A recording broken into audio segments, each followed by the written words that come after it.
अस्सलाम वालेकुम, मैं हूं शाज़ेब खानज़ादा। अमेरिका और ईरान के दरमियान सूरत हाल मुसलसल बिगड़ती जा रही है, मुसलसल 10वें रोज़ भी।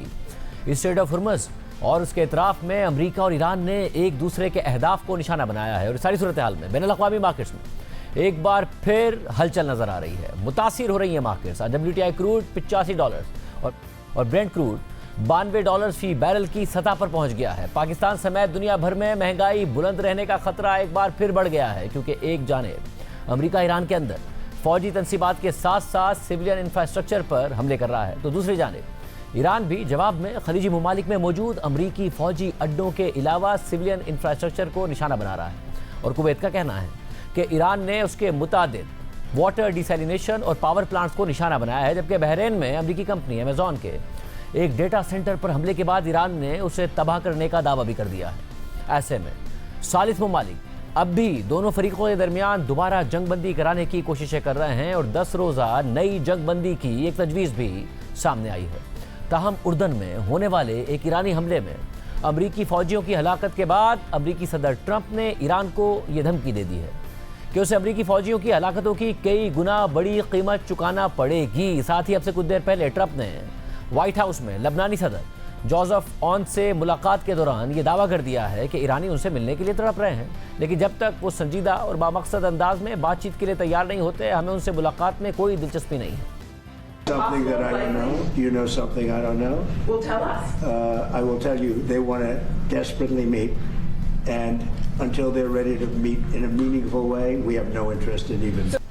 इस तमाम सूरत हाल में खित्ते में कशीदगी मजीद बढ़ने का खदशा है और फिलहाल दोनों जानिब से तनाव कम होने के कोई वाज़े आसार दिखाई नहीं दे रहे हैं। दूसरी जानिब ईरान के हिमायत याफ्ता यमन के हौसी ग्रुप अंसारुल्लाह ने रेड सी में सऊदी अरब के खिलाफ बहरी नाकाबंदी का ऐलान कर दिया है। और अब यह खबर भी सामने आ रही है कि हौसियों की धमकी के बाद सऊदी खाम तेल लेकर रेड सी की तरफ जाने वाले 2 ऑयल टैंकर्स वापस मुड़कर सुइस कैनाल की तरफ चले गए हैं। हौसियों के ऐलान पर सऊदी अरब की क़यादत में फौजी इत्तेहाद ने सख्त रद्दअमल की धमकी दे दी है और ट्रंप ने भी हौसियों की बहरी नाकाबंदी के ऐलान पर रद्दअमल देने की धमकी दे दी है। ऐसे में यह खदशा मुसलसल बढ़ रहा है कि अगर कशीदगी इसी तरह बरकरार रही तो ना सिर्फ मशरिक़ वस्ता में तनाज़ा मज़ीद शिद्दत इख्तियार कर सकता है, बल्कि आलमी सतह पर तेल और गैस की फराहमी भी मज़ीद मुतासिर होने का खदशा है। इस सूरत हाल के दौरान अमरीकी हुक्काम ने कल इस बात की तस्दीक कर दी है कि हालिया ईरानी हमलों में उर्दन में 2 अमरीकी फ़ौजी हलाक हुए हैं और 1 फ़ौजी लापता है, जबकि खित्ते भर में 100 से ज़ायद अमरीकी फ़ौजी ईरानी हमलों के दौरान जख्म। जबकि कल अमरीकी फ़ौजियों की हलाकत की तस्दीक के बाद ट्रंप ने सोशल मीडिया पर पोस्ट करते हुए लिखा कि जब भी ईरान किसी अमरीकी फ़ौजी को हलाक करेगा तो उसे इसकी कई गुना ज़्यादा कीमत चुकानी पड़ेगी। और यह हिदायत अमरीकी वज़ीर जंग Pete Hegseth, chairman joint chiefs of staff general Dan Caine और अमरीकी फ़ौज की तमाम क़यादत को दे दी गई है। और फिर इसके बाद कल रात को सेंटकॉम ने मुसलसल 10वीं रात ईरान के अंदर मुख्तलिफ अहदाफ को निशाना बनाने का दावा करते हुए एक बयान में कहा कि अमरीकी फोर्सेज ने ईरान के फ़ौजी कमांड सेंटर्स, बहरी सलाहियतों, missile and drone launching sites और फ़िज़ाई दिफाई निज़ाम को निशाना बनाया ताकि स्ट्रेट ऑफ हुर्मुज़ से गुजरने वाले तिजारती जहाज़ों पर हमले जारी रखने की ईरान की सलाहियत को कमज़ोर किया जा सके। इसके अलावा सेंटकॉम के बयान में स्ट्रेट ऑफ हुर्मुज़ से मुताल्लिक़ मज़ीद लिखा है कि इस अहम बैनुल-अक़वामी बहरी गुज़रगाह से तिजारती जहाज़ों की आमदोरफ्त बदस्तूर जारी है और मई के आगाज़ से अब तक अमरीकी फ़ोर्सेज़ ने तकरीबन 900 तिजारती जहाज़ों और 450 मिलियन बैरल्स तक खाम तेल की महफूज नकलो हरकत में मदद फराहम की है। बयान के साथ सेंटकॉम ने ईरान के अंदर हालिया हमलों की एक वीडियो भी जारी की, जिसमें इन हमलों में इस्तेमाल होने वाले लड़ाका तैयारों और मिसाइल समेत हमलों के मुबैना ईरानी टारगेट्स को भी देखा जा सकता है। अमरीकी हमलों के बाद कल रात को और आज ईरान की पासदाराने इनकलाब ने भी जवाब में कुवैत और बहरीन में अमरीकी अड्डों पर हमलों का दावा कर दिया है, जबकि कुवैत में वाटर डिसैलिनेशन और पावर प्लांट्स पर भी हमले रिपोर्ट हुए हैं। इसी तरह बहरीन में भी हमले हुए हैं। इसके अलावा पासदाराने इनकलाब ने स्ट्रेट ऑफ हुर्मुज़ में 2 ऑयल टैंकर्स को भी निशाना बनाने का दावा कर दिया है।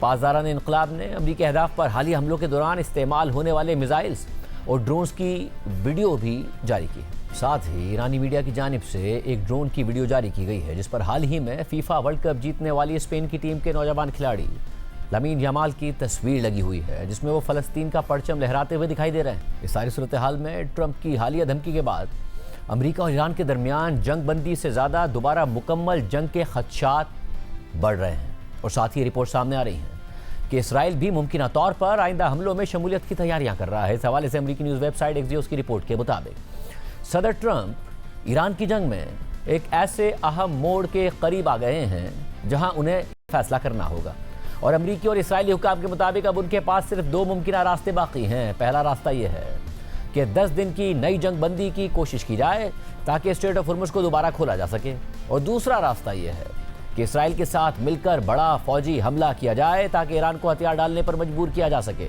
रिपोर्ट के मुताबिक यह बात इसलिए अहम है क्योंकि ट्रंप ने अभी तक कोई फैसला नहीं किया, लेकिन हुक्काम का मानना है कि अगले चंद दिन तय करेंगे कि कौन सा रास्ता इख्तियार किया जाएगा, क्योंकि ये तवील और गैर फैसला कुन जंग अब ज्यादा देर तक जारी रहने की गुंजाइश नहीं रखती। इस सारी सूरत हाल में मुज़ाकरात की कोशिशों से बराह रास्त आगाह 2 सोर्सेज का कहना है कि कतर, मिस्र, पाकिस्तान और खित्ते के दीगर सालिसों ने अमेरिका और ईरान को 10 रोज़ा जंगबंदी की एक तजवीज़ पेश की है और अमेरिकी हुक्काम के मुताबिक ट्रंप इंतज़ामिया इस तजवीज़ पर गौर कर रही है और उन्होंने इसराइल से कहा है कि वो ऐसे इकदाम से गुरेज करे जो इन सिफारती कोशिशों को ख़त्म कर सकते हैं। ताहम अमेरिका इस इम्कान की भी तैयारियां कर रहा है कि मुज़ाकरात नाकाम हो सकते हैं और गुज़िश्ता चंद दिनों में अमेरिकी फ़ौज ने दर्जनों लड़ाका तैयारे और रिफ्यूलिंग तैयारे खित्ते में भेजे हैं ताकि बड़े फौजी ऑपरेशन की सूरत में ज़रूरी तैयारी मुकम्मल हो।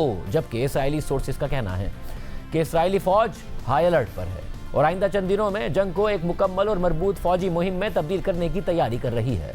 ऐसे में मजमूई सूरत हाल ये है कि अमेरिका की मुसलसल 10 रातों की बमबारी भी ईरान को स्ट्रेट ऑफ हुर्मुज़ पर अपनी गिरफ्त छोड़ने पर मजबूर नहीं कर सकी, जिसकी वजह से ट्रंप इस जंग में मजीद गहराई तक शामिल हो गए हैं। हालांकि वो कई बार कह चुके हैं कि ये जंग जीत ली गई है। ताज़ा झड़पों में कम से कम 3 अमेरिकी फौजी हलाक हो चुके हैं, जबकि जंगबंदी की नई तजवीज़ के तहत लड़ाई रोक दी जाएगी। स्ट्रेट ऑफ हुर्मुज़ की दोनों बहरी गुजरगाहें दोबारा खोल दी जाएंगी और अमेरिका और ईरान को अपने कमज़ोर पड़ते हुए मुफाहमती मुआहदे को बचाने का मौका मिल जाएगा। एक इलाकाई सोर्स के मुताबिक हमने अमेरिका और ईरान से कहा है कि हम कशीदगी कम करने के लिए एक वक्फे की तजवीज़ पेश करते हैं, लेकिन मौजूदा सूरत हाल ये है कि ना ही ट्रंप ने और ना ही ईरान ने इस तजवीज़ को कबूल किया है और दोनों फरीक जंगबंदी पर आमादा होने से पहले मजीद हमलों के जरिए अपनी पोजीशन मजबूत करने की कोशिश करते दिखाई देते हैं। एक्सियोस की रिपोर्ट में मजीद लिखा है कि इलाकाई सोर्सेज के मुताबिक सालिस एक नए प्रपोजल को भी आगे बढ़ाने की कोशिश कर रहे हैं, जिस पर 11 जुलाई को ओमान के शहर मस्कत में ओमान, ईरान और कतर के दरमियान बातचीत हुई थी। इस बातचीत के मौके पर अमेरिका ने ईरान से मुतालबा किया था कि वो अवामी तौर पर स्ट्रेट ऑफ हुर्मुज़ को खुला रखने का ऐलान करे। ताहम ये मुज़ाकरात किसी मुआहदे के बगैर ख़त्म हो गए और इसकी कुछ ही देर बाद ईरान ने स्ट्रेट ऑफ हुर्मुज़ में तिजारती जहाज़ों पर हमले कर दिए, जिसके बाद अमेरिका ने बमबारी का सिलसिला शुरू कर दिया जो अब तक जारी है। इस नए प्रपोजल के तहत स्ट्रेट ऑफ हुर्मुज़ की दोनों बहरी गुजरगाहें मुकम्मल तौर पर खोल दी जाएंगी, यानी जनूबी रास्ता जो ओमानी पानियों से गुजरता है वहाँ से गुजरने वाले जहाज़ों पर ईरानी हमले नहीं किए जाएंगे और शुमाली रास्ता जो ईरानी पानियों से गुजरता है इस रास्ते पर अमेरिकी नाकाबंदी नहीं होगी। और फिर इस 10 रोज़ा जंगबंदी के दौरान अमेरिका और ईरान स्ट्रेट ऑफ हुर्मुज़ से गुजरने के कवायद और ज़वाबित पर एक तवील मुद्दती मुआहदे के लिए मुज़ाकरात करेंगे। एक इलाकाई सोर्स के मुताबिक एक तजवीज़ यह है कि ईरान को बहरी सलामती, माहौलियाती तहफ़्फ़ुज़ और दीगर खिदमात के बदले मुनासिब सर्विस फ़ीस वसूल करने की इजाज़त दे दी जाए।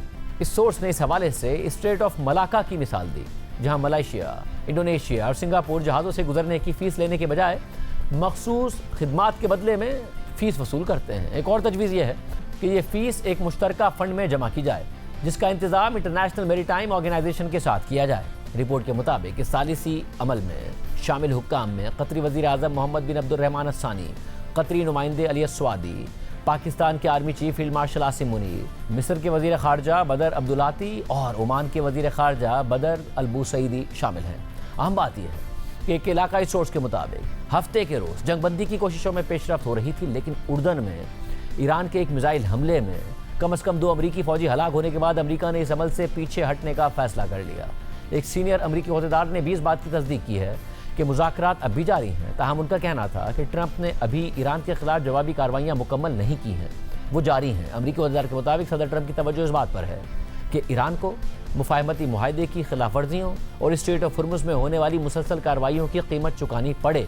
अमरीकी अहदेदार ने मज़ीद कहा कि इसके अलावा सदर ट्रंप हालिया दिनों में अमरीकी फ़ौजियों की हलाकत का भी ईरान से हिसाब लेंगे और ये सख्त हमले उस वक्त तक जारी रहेंगे जब तक सदर ट्रंप खुद उन्हें रोकने का फैसला नहीं करते। ये वाज़ेह नहीं है कि सदर ट्रंप को जंगबंदी के इस मंसूबे से मुकम्मल तौर पर आगाह किया गया है या नहीं, या फिर ट्रंप किसी मुस्तकिल हल के वाज़ेह रास्ते के बगैर एक और आर्जी जंगबंदी कबूल करेंगे या नहीं। एक इलाकाई सोर्स के मुताबिक उर्दन में अमरीकी फौजियों की हलाकत का बदला लेने के लिए मुमकिन है कि अमरीका ईरान पर मजीद कई दिन तक बमबारी जारी रखे और इसके बाद ही जंगबंदी की तजवीज़ पर संजीदगी से गौर किया जाए। एक इलाकाई सोर्स ने मजीद कहा कि हम एक ऐसा हल निकालने की कोशिश कर रहे हैं जो देर पा हो।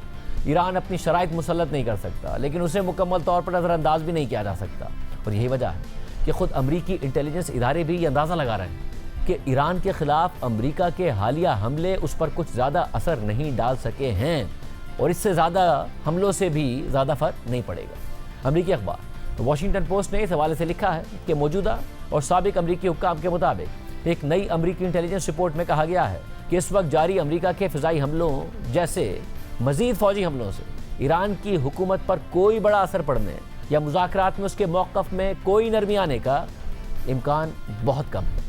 अमरीकी हुक्काम के मुताबिक अमरीकी इंटेलिजेंस इदारों के तज्ज़ियाकार इस नतीजे पर भी पहुँचे हैं कि फ़िलहाल ईरान और अमरीका अमन और जंग के दरमियान एक गैर यकीनी सूरत हाल में फंसे हुए हैं। दोनों ममालिक के दरमियान मुसलसल जवाबी हमलों के बाइस ये सूरत हाल मज़ीद ख़तरनाक बनती जा रही है। ये नताइज जिनसे अमरीकी इंतज़ामिया को आगाह किया जा चुका है इस मुश्किल सूरत हाल को ज़ाहिर करते हैं कि जिसका सामना सदर ट्रंप को ईरान के ख़िलाफ़ जारी इस जंग में है। सदर ट्रंप की जानिब से मुसलसल बढ़ते हुए फ़ौजी हमलों की मौजूदा हिकमत अमली बज़ाहिर स्टेलमेट का शिकार हो गई है, लेकिन क्योंकि ये जंग अमरीका में पहले ही बहुत गैर मकबूल है, इसलिए अगर अमरीका मज़ीद कशीदगी बढ़ाता है, मसलन ज़मीनी फ़ौज भेज देता है, तो इससे ट्रंप को सियासी नुकसान पहुंचने का खतरा है, जबकि फ़ौजी कामयाबी की भी कोई ज़मानत नहीं है। रिपोर्ट में मज़ीद लिखा है कि यह ताज़ा इंटेलिजेंस रिपोर्ट बुनियादी तौर पर CIA ने तैयार की है और इस इंटेलिजेंस रिपोर्ट में तज्ज़ियाकारों ने इस बात पर जोर दिया है कि अमरीका और इसराइल के हमलों में ईरान की आला क़यादत के कई अहम अफराद और बड़ी मकदार में फ़ौजी साजो सामान के नुकसान के बावजूद ईरानी हुकूमत अब भी बरकरार रहने की सलाहियत रखती है। मई में CIA की एक रिपोर्ट में ये नतीजा ख़ज़ किया गया था कि ईरान अमरीकी बहरी नाकाबंदी के बावजूद कम अज़ कम 3 से 4 माह तक शदीद मुआशी मुश्किलात का सामना किए बगैर अपना निज़ाम चला सकता है। रिपोर्ट के मुताबिक CIA ने इस नई इंटेलिजेंस रिपोर्ट पर कोई रद्द-ए-अमल देने से इनकार कर दिया है। ताहम मौजूदा और साबिक इंटेलिजेंस हुक्काम के मुताबिक ईरान से मुताल्लिक़ ऐसी इंटेलिजेंस रिपोर्ट्स मुस्तक़बिल की यकीनी पेशगोई के लिए नहीं होती, बल्कि ये तमाम दस्तियाब खुफिया मालूमात की बुनियाद पर मौजूदा सूरत हाल और मुमकिन रुझानात का एक जायज़ा पेश करती है। ऐसे में अब अमरीका के लिए पीछे हटना भी इंतहाई मुश्किल होता जा रहा है और ख़ास तौर पर हालिया हमलों में अमरीकी फ़ौजियों की हलाकत के बाद ये सूरत हाल मज़ीद पेचीदा हो गई है। अमरीकी अखबार वॉल स्ट्रीट जर्नल ने गुज़िश्ता दिनों हलाक होने वाले अमरीकी फ़ौजियों से मुताल्लिक़ लिखा है कि अमरीकी हुक्काम के मुताबिक उर्दन में वाक़ मवाफ़िक़ुल सल्ती एयर बेस पर ईरानी बैलिस्टिक मिसाइल हमला उन पहले से तैयार शुदा रिहायशी यूनिट्स पर हुआ जहां अमरीकी फ़ौजी रहते और सोते थे। अमरीकी हुक्काम के मुताबिक गुज़िश्ता हफ्ते 24 घंटों के दौरान इस एयर बेस पर 3 अलग अलग मिसाइल हमले किए गए। इन हमलों में अमरीकी फ़ौज के फ़िज़ाई और मिसाइल डिफेंस यूनिट से ताल्लुक़ रखने वाले 2 फ़ौजी हलाक हो गए थे। अमरीकी हुक्काम ने मज़ीद बताया कि हमले की जगह से एक तीसरे शख्स की बाक़ियात भी मिली है जिनका जायज़ा लिया जा रहा है ताकि उसकी शनाख्त की जा सके। ये हकीकत कि 3 बैलिस्टिक मिसाइल अमरीकी फ़िज़ाई दिफाई निज़ाम को अबूर करने में कामयाब रहे इस बात को ज़ाहिर करती है कि ख़ित्ते में तैनात तकरीबन 50,000 अमरीकी फ़ौजियों को ऐसे ईरानी हमलों से महफूज रखना एक बहुत बड़ा चैलेंज है, क्योंकि ईरान के पास अब भी बड़ी तादाद में बैलिस्टिक मिसाइल और ड्रोन्स मौजूद हैं। वॉल स्ट्रीट जर्नल की एक साबका रिपोर्ट के मुताबिक ईरान ने अमरीकी दिफाई निज़ाम से निपटने के लिए अपनी हिकमत अमली में तब्दीली कर दी है और ऐसे मिसाइल इस्तेमाल कर रहा है जो इंतहाई तेज़ रफ्तार से सफ़र करते हैं और ज़मीन की तरफ आते हुए अपना रास्ता भी बदल सकते हैं। दूसरी जानिब ईरान ने सोशल मीडिया पर सैटेलाइट तस्वीर जारी कर दी हैं जिनके बारे में उसका दावा है कि उनमें एयरबेस को पहुँचने वाला नुकसान दिखाया गया है, जिसमें एक रिहायशी इलाका भी शामिल नज़र आता है। ऐसे में अमरीकी फ़ौजियों की हलाकतों के बाद अमरीका में इस जंग पर बहस शिद्दत अख्तियार कर गई है। अगरचे ईरान ने बार बार मिसाइल्स और ड्रोन्स के ज़रिए इस मसरूफ़ फ़ौजी अड्डे को निशाना बनाने की कोशिश की, लेकिन अमरीकी हुक्काम ने अब तक ऐसा कोई सबूत जारी नहीं किया जिससे ये साबित हो जाए कि ईरान ने जानबूझकर फ़ौजियों की रिहाइश गाहों को बड़े पैमाने पर जानी नुकसान पहुँचाने की नीयत से निशाना बनाया था। ऐसी रिहाइश गाहों को कंटेनराइज्ड हाउसिंग यूनिट्स कहा जाता है। अमरीकी हुक्काम के मुताबिक मवाफ़िक़ुल सल्ती एयरबेस पर होने वाले 3 मिसाइल हमलों में से पहले हमले के दौरान मिसाइल के टुकड़े बेस के जिम पर गिरे। हमले से पहले खतरे का सायरन बज गया था, जिसके बाद फौजियों ने बंकरों की तरफ पनाह लेने की कोशिश की। कुछ फौजी बंकरों तक पहुंचने के दौरान जख्मी हो गए, ताहम कोई हलाकत नहीं हुई। चंद घंटों बाद दोबारा सायरन बजा और फौजी एक बार फिर बंकरों की तरफ दौड़े। इस बार एक ईरानी मिसाइल तैयारों के एक खाली हैंगर से जा टकराया। हुकाम के मुताबिक तीसरा मिसाइल हमला कंटेनराइज्ड हाउसिंग यूनिट्स पर हुआ, जहां फौजी सो रहे थे। तीसरी बार भी सायरन बजा, लेकिन इस बार तमाम फौजी बंकरों तक नहीं पहुंच सके। पेंटागन ने हलाक होने वाले 2 अमरीकी फिजाई दिफाई एहलकारों की शनाख्त फर्स्ट लेफ्टिनेंट टाइलर फीहान और प्राइवेट इजाबेला गोंजलेस के तौर पर की है। एक तीसरा फौजी लापता है, जिसकी शनाख्त अभी जाहिर नहीं की गई है। ताहम अभी तक ये वाज़ेह नहीं हुआ कि हलाक होने वाले अमरीकी फौजी रिहायशी यूनिट्स के अंदर थे या बंकरों की तरफ जाते हुए हमले की जद में आ गए थे। उर्दन में ईरान का ये मोहल्लिक हमला हालिया दिनों में वहाँ मौजूद अमरीकी फौजी अड्डों पर किए गए मुतादिद हमलों में से एक था। मवाफ़िक़ुल सल्ती एयरबेस पर हमलों के अलावा ईरान ने गुज़िश्ता हफ्ते किंग फैसल एयरबेस को भी निशाना बनाया, जहाँ अमरीकी फौजी भी तैनात हैं। वॉल स्ट्रीट जर्नल की साबका रिपोर्ट के मुताबिक ईरानी अफवाज ने उर्दन के एक और फिजाई अड्डे पर भी हमला किया, जिसमें अमरीकी फ़ौज के कई ब्लैक हॉक हेलीकॉप्टर्स को नुकसान पहुंचा था। दूसरी जानिब अब अमरीकी हुक्काम पर यह तनकीद भी हो रही है कि वो जानबूझकर अमरीकी फ़ौजियों की हलाकत और ज़ख्मी होने की तफसीलात बताने में ताख़ीर कर रहे हैं।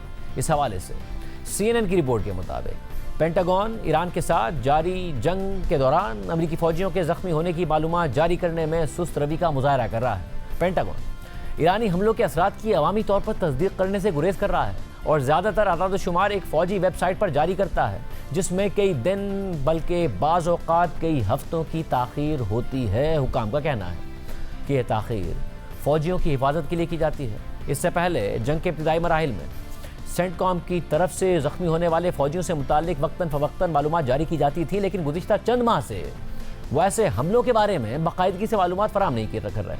इस सूरत हाल में डिफेंस कैजुअल्टी एनालिसिस सिस्टम अमरीकी फ़ौजी जानी नुकसानात से मुताल्लिक सरकारी आदाद शुमार का बुनियादी ज़रिया बन गया है।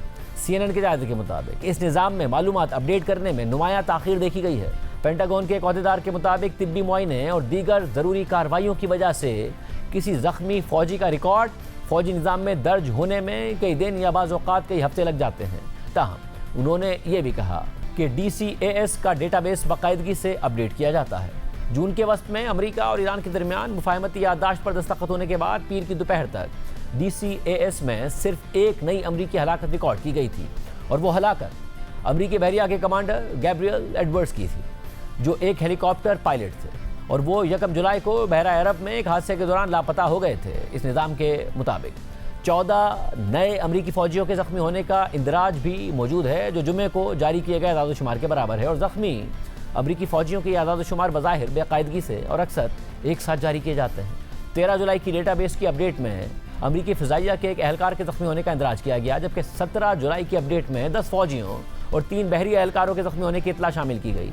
इस खबर की इब्तिदाई इशाअत के बाद DCAS की वेबसाइट पर 20 जुलाई को एक और अपडेट की गई, जिसमें मज़ीद 4 फ़ौजियों की हलाकत और 20 इजाफी ज़ख्मी एहलकारों का इंदराज किया गया। ताहम पेंटागन के तर्जमान शॉन पार्नेल के मुताबिक अब भी दर्जनों ज़ख्मियों का रिकॉर्ड सरकारी निज़ाम में शामिल नहीं किया गया है। उन्होंने पीर को एक पोस्ट में कहा कि 7 जुलाई से अब तक तकरीबन 100 अमरीकी फ़ौजी ज़ख्मी हो चुके हैं। उनके मुताबिक ज़्यादातर ज़ख्मियों को हल्के दर्जे की कंकशन हुई। शॉन पार्नेल ने इससे पहले CNN को बताया था कि मालूमात जारी करने में ताख़ीर मशरिक़ वस्ता में तैनात 50,000 से ज़ायद अमरीकी फ़ौजियों की हिफाजत के लिए ज़रूरी है। जुमे को उर्दन में वाक़ मवाफ़िक़ुल सल्ती एयरबेस पर ईरानी मिसाइल हमले में 2 अमरीकी फ़ौजी हलाक और एक लापता हो गया था, जबकि शुमाली इराक़ में गिराए गए एक ईरानी ड्रोन को नाकारा बनाने के दौरान होने वाले कंट्रोल धमाके में एक और अमरीकी फ़ौजी हलाक हो गया था। CNN के मुताबिक हालिया हमलों में खित्ते भर में ज़ख्मी होने वाले अमरीकी फ़ौजियों की दुरुस्त तादाद सामने नहीं आई है। सेंटकॉम के मुताबिक इराक़ के वाक़े में एक फ़ौजी ज़ख्मी हुआ, जबकि उर्दन के एयरबेस पर हमले के बाद ज़ख्मी होने वाले 4 अमरीकी फ़ौजियों को उर्दन के अस्पतालों में इलाज के बाद डिस्चार्ज कर दिया गया है। सेंटकॉम के मुताबिक इसके अलावा कुछ दीगर एहलकारों का मामूली ज़ख्मी होने के बाद तिब्बी मुआयना किया गया और वो दोबारा अपनी ड्यूटी पर वापस आ गए। इस सारी सूरत हाल में जहाँ स्ट्रेट ऑफ हुर्मुज़ अमेरिका और ईरान के दरमियान हालिया झड़पों की वजह से बंद है, तो दूसरी तरफ से ईरान के हिमायत याफ्ता यमनी हौसी ग्रुप अंसारुल्लाह ने सऊदी अरब के खिलाफ फौरी तौर पर नाफिजुल अमल बहरी नाकाबंदी का ऐलान कर दिया है। और अंसारुल्लाह का यह ऐलान सना में सऊदी अरब के मुबैना हमलों का जवाब देने की धमकी के बाद सामने आया है, और अपने बयान में हौसियों ने कहा है कि बहरी नाकाबंदी का ऐलान आंख के बदले आंख के उसूल की बुनियाद पर किया गया है और हमारी अजीम कौम को नाकाबंदी के जवाब में नाकाबंदी करने का हक हासिल है और हर किस्म की कशीदगी का जवाब मजीद कशीदगी से दिया जाएगा। हौसियों ने तमाम मुमकिन इक़दाम के लिए मुकम्मल तैयारी का ऐलान करते हुए खबरदार किया है कि सऊदी अरब की किसी भी कार्रवाई का जवाब जामे और फैसलाकुन अंदाज में दिया जाएगा। सऊदी अरब ने हौसियों के इस ऐलान पर सख्त रद्द-ए-अमल दिया है। सऊदी वज़ारत ख़ारजा ने इस हवाले से जारी एक बयान में कहा है कि सऊदी वज़ारत ख़ारजा हौसी दहशतगर्द मिलिशिया के नाम निहाद फ़ौजी तर्जुमान के इन इल्ज़ामात की शदीद तरीन अल्फाज में मजम्मत करती है, जिनमें सऊदी अरब पर यमनी अवाम का मुहासरा करने का इल्ज़ाम लगाया गया है और सऊदी अरब के खिलाफ बहरी नाकाबंदी के निफाज का दावा किया गया है। बयान के मुताबिक सऊदी अरब गुज़िश्ता कई बरसों से यमन की कानूनी हुकूमत के साथ मिलकर यमनी अवाम की मुश्किलात कम करने के लिए मुसलसल काम कर रहा है, जबकि हूसी मिलिशिया ने यमन को इलाकाई तनाज़े में धकेल दिया है और रेड सी में तिजारती जहाज़ों को निशाना बनाया, जिससे यमनी अवाम की मुश्किलात में मज़ीद इजाफा हुआ, उनकी आमदोरफ्त मुतासिर हुई और ख़ासतौर पर हूसियों के ज़ेरे कंट्रोल इलाकों में मुआशी सूरत हाल मज़ीद ख़राब हो गई। बयान के मुताबिक हूसी अब अपनी मुआशी नाकामियों और अवामी बेचैनी से तवज्जो हटाने के लिए सऊदी अरब पर बेबुनियाद इल्ज़ामात लगा रहे हैं और सऊदी अरब बैनुल-अक़वामी कानून और 1982 के अक़वाम मुत्तहिदा के कन्वेंशन बराए समंदरी कवानीन के मुताबिक अपने बहरी जहाज़ों के तहफ़्फ़ुज़ के लिए तमाम ज़रूरी इक़दाम करेगा। इसके अलावा कतर और दीगर खलीजी ममालिक ने भी अंसारुल्लाह के इस ऐलान की सख्त मज़म्मत की है, जबकि अब से कुछ देर पहले व्हाइट हाउस में सदर ट्रंप ने इस हवाले से सवाल पर कहा कि अभी तक ऐसा नहीं हुआ, लेकिन अगर ऐसा हुआ तो हम इससे निमट लेंगे। ट्रंप ने कहा कि हम इससे पहले भी हूसियों के खिलाफ कार्रवाई कर चुके हैं और मेरा ख्याल है कि अगर ऐसी कोई सूरत हाल पैदा हुई तो हम इससे मुनासिब तरीके से निमट लेंगे।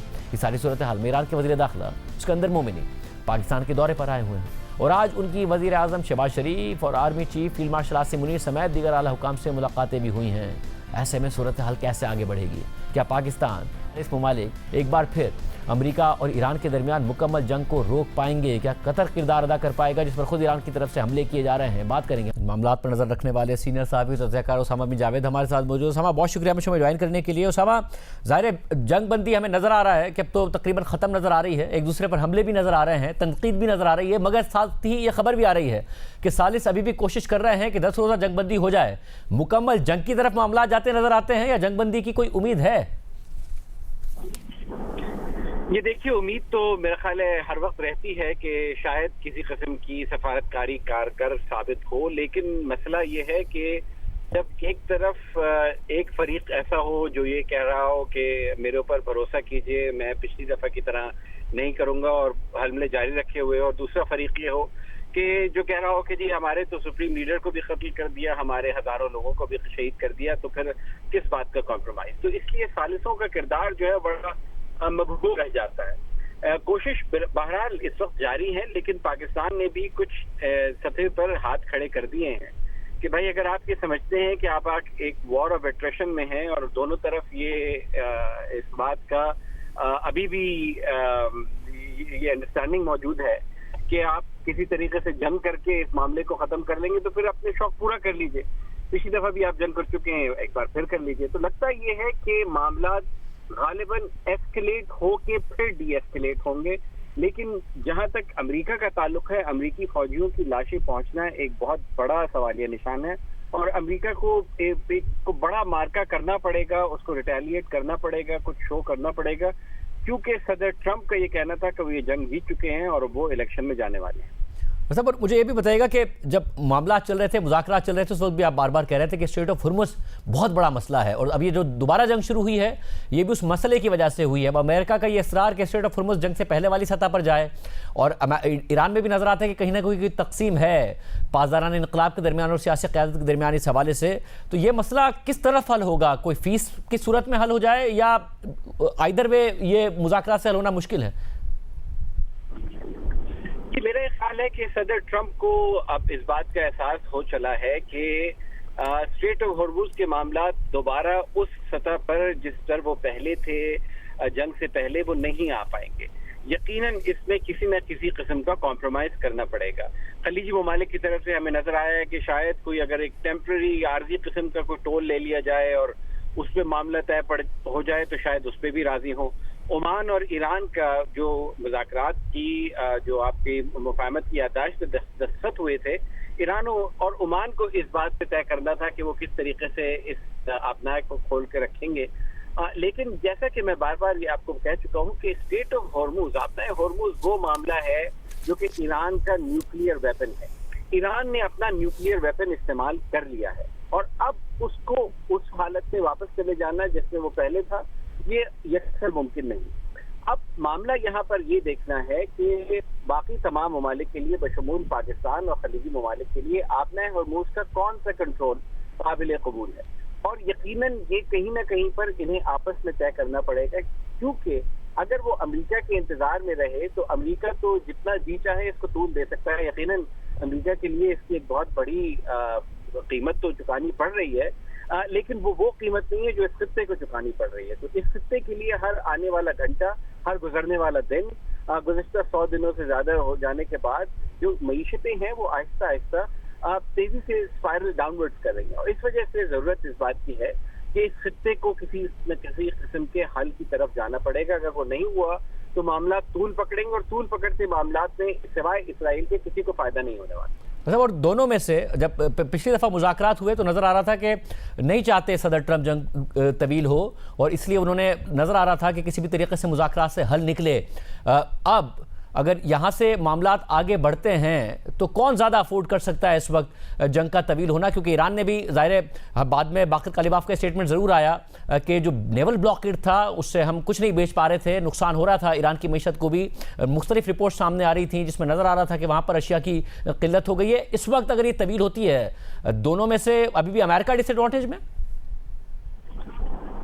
मेरा ख्याल है कि जी अमेरिका के पास इसको तूल देने के ज्यादा सहल जो ऑप्शन है वो मौजूद हैं, उनके लिए ज्यादा आसान है, क्योंकि सबसे बड़ी बात यह है कि उनकी मईशत इससे बराह रास्त मुतासर नहीं हो रही। हाँ, बिलवास्ता तौर पर यकीनन असर पड़ रहा है। ईरान के लिए मामला यह है कि ईरान की जो इस वक्त स्ट्रैटेजी है वो खुदकश बम्बार बन चुका है, क्योंकि ईरान को दीवार से लगा दिया जा चुका है। ईरान का ये कहना है कि जी हम इस वक्त अपनी कौमी सालमियत से किसी किस्म का कॉम्प्रोमाइज नहीं कर सकते, और आपको ये भी देखना होगा कि अगर कॉम्प्रोमाइज की ख्वाहिश भी है तो वो कौन सा ऐसा शख्स है, कौन सा ऐसा लीडर है जो कॉम्प्रोमाइज कर सकता है, और वो ईरानी कौम के लिए क्या काबिल कबूल होगा। तो इन तमाम मामलात को देखते हुए लगता यही है कि मामलात यकीनन तूल पकड़ने की तरफ जा रहे हैं, और सबसे बड़ा खतरा जो है ये है कि ये परमानेंट क्राइसिस बन जाएगा।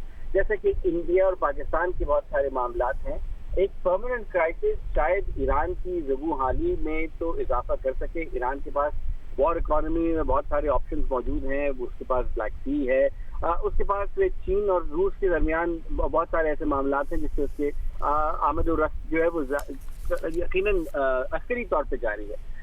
कौम के लिए बहुत शदीद कड़े हालात बनते जा रहे हैं, और गालिबन इक्वेशन यही है कि जिसका इंतजार हो रहा है कि इतनी अबतरी कर दी जाए कि कौम खड़ी हो जाए, और उसके बाद जो है वो दोबारा किसी किस्म की शोरिश पैदा की जा सके। दूसरी तरफ मेरी चंद अस्करी माहिरीन से जब बात हुई तो कि एक डेस्परेट अटेम्प्ट सदर ट्रंप की तरफ से ये भी हो सकता है कि शायद किसी जजीरे का कब्जा करने की कोशिश की जाए, जो कि एक बड़ी खूनरेजी का सबब बनेगा, और उसमें सैकड़ों बल्कि हो सकता है अगर हजारों अमरीकी फौजी वहां उतारे जाएं तो उनकी हलाकतों का खदशा है, और इससे ये मामला एक ऐसे ही तरफ जा सकता है कि जो शायद ईरान इराक जंग की तरह सालों पर मुहित हो, महीनों पर ना हो। बहुत शुक्रिया उसामा जावेद का तज़किया और थे। प्रोग्राम में ब्रेक शामिल करते हैं। भारत में क्या हो रहा है तफसीलात आप सामने रखेंगे ब्रेक के बाद। भारत में मेडिकल एंट्री टेस्ट का पेपर लीक होने के खिलाफ शुरू होने वाला तलबा का एहतजाज हुकूमत मुखालिफ बड़े मुजाहरे में तब्दील हो गया है।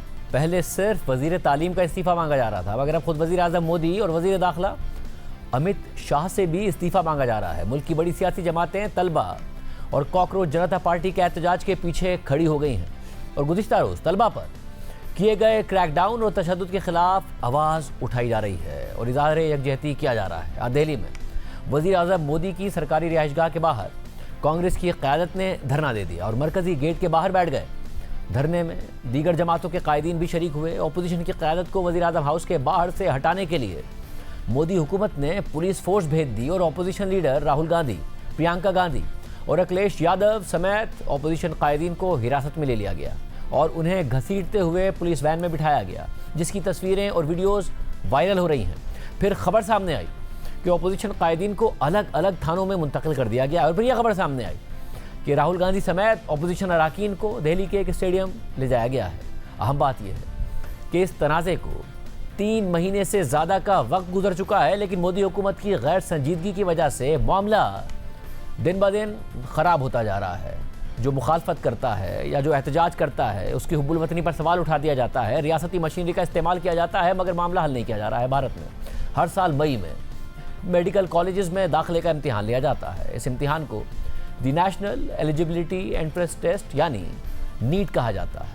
और इस साल जब 3 मई को ये इम्तिहान लिया गया तो ये खबरें सामने आई कि टेस्ट से पहले ही पेपर लीक हो गया है, जिसके बाद भारतीय हुकूमत ने इस इम्तिहान को मनसूख कर दिया और दोबारा इम्तिहान लेने का ऐलान कर दिया। मगर इस दौरान लाखों तलबा का मुस्तकबिल दाव पर लग गया, उनकी मेहनत ज़ाया हो गई, जिससे तलबा को शदीद जहनी अजियत से गुजरना पड़ा। कॉकरोच जनता पार्टी और मुतासरा तलबा के अहले खाना का दावा है कि इम्तिहान मनसूख होने के बाद जहनी दबाव की वजह से तकरीबन 20 तालिब इल्मों ने खुदकुशी कर ली। 20 तालिब इल्मों ने। इसके अलावा जब जून में दोबारा नीट का इम्तिहान लिया गया तो 2,70,000 तलबा ऐसे थे कि जिन्होंने पहले इम्तिहान में तो हिस्सा लिया था, मगर दूसरी दफ़ा इम्तिहान में शरीक ही नहीं हुए।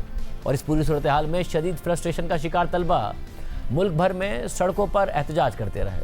हुकूमत मुखालिफ मुजाहरे शुरू हो गए। इसी दौरान भारतीय चीफ जस्टिस के मुतनाज़िर रिमार्क्स से वजूद में आने वाली कॉकरोच जनता पार्टी भी मैदान में आ गई और तलबा और नौजवानों को एक अहम प्लेटफॉर्म मिल गया। फिर कॉकरोच जनता पार्टी की कॉल पर तकरीबन 1 महीना पहले दिल्ली में जंतर मंतर के मकाम पर तलबा ने एहतजाजी धरना शुरू कर दिया, जिसमें 2 बुनियादी मुतालबात रखे गए, यानी भारतीय वज़ीर तालीम धर्मेंद्र प्रधान का इस्तीफ़ा और भारतीय निज़ाम तालीम में इस्लाहात। इस एहतजाज में भारत भर से तलबा और नौजवान शरीक होते चले गए। मारूफ सियासी और समाजी शख्सियात भी एहतजाज का हिस्सा बनती चली गई, जिनमें लद्दाख से ताल्लुक़ रखने वाले मारूफ एक्टिविस्ट सोनम वांगचुक भी शामिल हैं। सोनम वांगचुक ने तलबा के साथ इजहार यकजहती करते हुए 20 दिन तक जंतर मंतर के मकाम पर भूख हड़ताल जारी रखी, लेकिन 3 दिन पहले जब भूख हड़ताल की वजह से उनकी तबीयत ज़्यादा ख़राब हो गई तो पुलिस उन्हें ज़बरदस्ती अस्पताल ले गई। इस दौरान कॉकरोच जनता पार्टी ने 20 जुलाई को पार्लियामेंट के नए सेशन के आगाज़ के मौके पर जंतर मंतर से भारतीय पार्लियामेंट की तरफ मार्च की कॉल दे रखी थी। और कल सुबह जब हज़ारों तलबा ने इस मार्च का आगाज़ कर दिया तो पुलिस ने उन पर शदीद क्रैकडाउन शुरू कर दिया, शेलिंग की, लाठीचार्ज किया, स्टेज और टेंट उखाड़ कर फेंक दिए, जिससे कम से कम 60 मुजाहिरीन जख्मी हो गए। कॉकरोच जनता पार्टी के मुताबिक सैकड़ों तलबा को पुलिस गिरफ्तार करके ले गई है और अब उन्हें ना वकील फराहम कर रही है और ना ही तमाम गिरफ्तार तलबा की मुकम्मल लिस्ट दी जा रही है। देखिए पुलिस के क्रैकडाउन के बाद भारतीय तलबा के क्या तासुरात थे।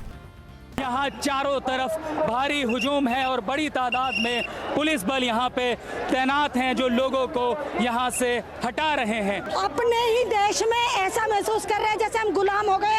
आप हिंदू मुस्लिम करके कितना ही वोट ले लेंगे और कब तक ही वोट ले लेंगे। Now we are seeing that is not working anymore. Paper leak नहीं चलेगा, एजुकेशन में बात होनी चाहिए। मोदी डर क्यों रहे हैं, सामने क्यों नहीं आ रहे हैं? एक रास्ता बंद करेगी, हम अपना रास्ता पार्क में से बना के खुद जाएंगे जंतर मंतर पे। धर्मेंद्र प्रधान इस्तीफा दो। मेरे ऊपर मतलब लाठीचार्ज हुआ, मेरे को 2-3 डंडे लगातार मारे गए, पैर पे, हाथ पे, and I can't even imagine pain now because एक ही जगह मुझे बहुत जोर से पेन हो रही है एंड आई कांट अंडरस्टैंड कि मेरी गलती क्या है।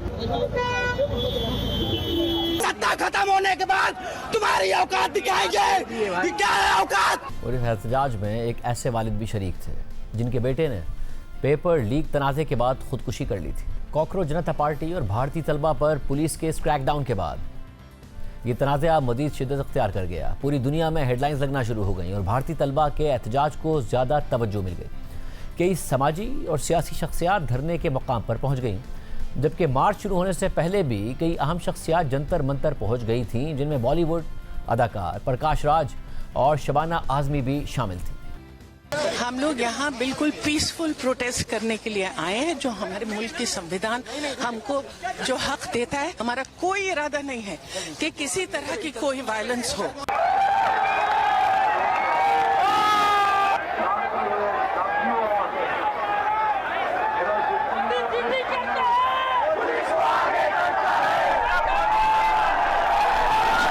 इसके अलावा भी मुतादिद मारूफ शख्सियात ने अपने सोशल मीडिया पर इस हवाले से पोस्ट किया। कल इसी दौरान पार्लियामेंट का मॉनसून सेशन शुरू हो चुका था और राज्यसभा के इजलास के दौरान कांग्रेस के सरबराह और अपोजिशन लीडर मल्लिकार्जुन ने जब इसी मामले पर बहस करने की कोशिश की तो बीजेपी से ताल्लुक़ रखने वाले चेयरमैन ने इजलास ही मुलतवी कर दिया।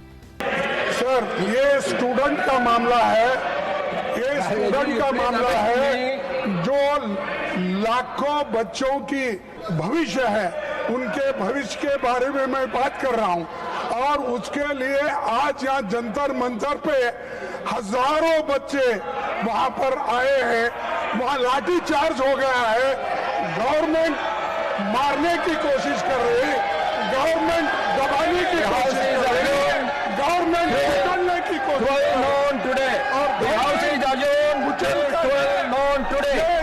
इसके बाद आज राहुल गांधी की सरबराही में कांग्रेस के अरकान ने लोकसभा के स्पीकर से मुलाकात की और उनसे मुतालबा किया कि तलबा पर गुज़िश्ता रोज़ होने वाले क्रैकडाउन के हवाले से पार्लियामेंट में तफसीली बहस कराई जाए। लेकिन स्पीकर ने अपोजिशन अरकान की बात नहीं मानी। खुद राहुल गांधी ने बताया कि स्पीकर से जब हमने तलबा के मामले पर पार्लियामेंट में बहस कराने का मुतालबा किया तो उन्होंने कहा कि वो सरकार से पूछकर बताएंगे।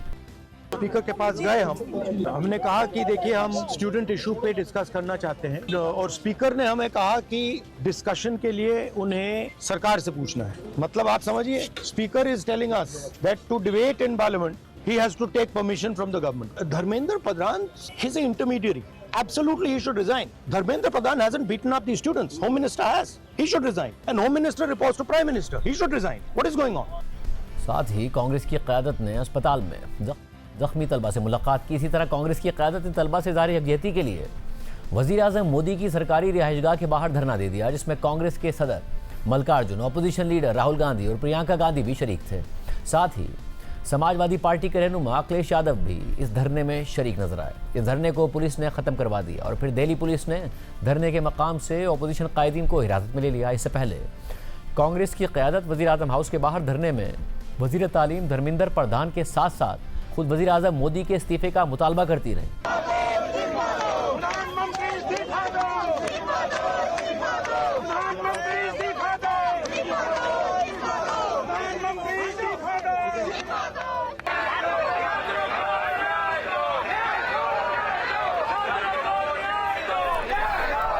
लेकिन अब पुलिस ने यह धरना ख़त्म करवा दिया है। दिन में जब कांग्रेस की क़यादत ने धरने का आगाज़ किया तो मोदी हुकूमत के एक वज़ीर जतिंदर सिंह मुज़ाकरात के लिए पहुंचे और कांग्रेस की क़यादत को धरना ख़त्म करने के लिए मनाने की कोशिश की, लेकिन वो धरना ख़त्म करवाने में नाकाम हो गए।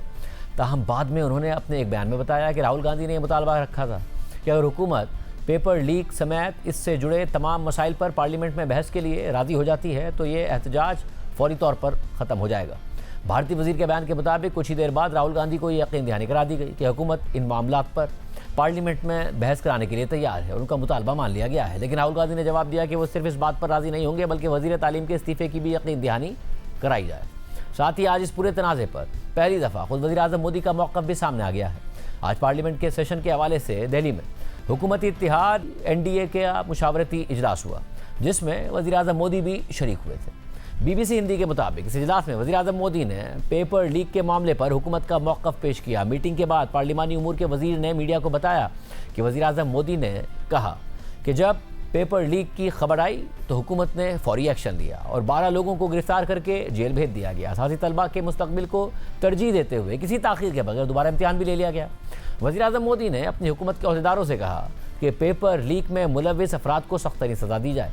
दूसरी तरफ जंतर मंतर के मकाम पर कॉकरोच जनता पार्टी का एहतजाजी धरना जारी है, जहां सियासी और समाजी शख्सियात भी पहुंच रही हैं।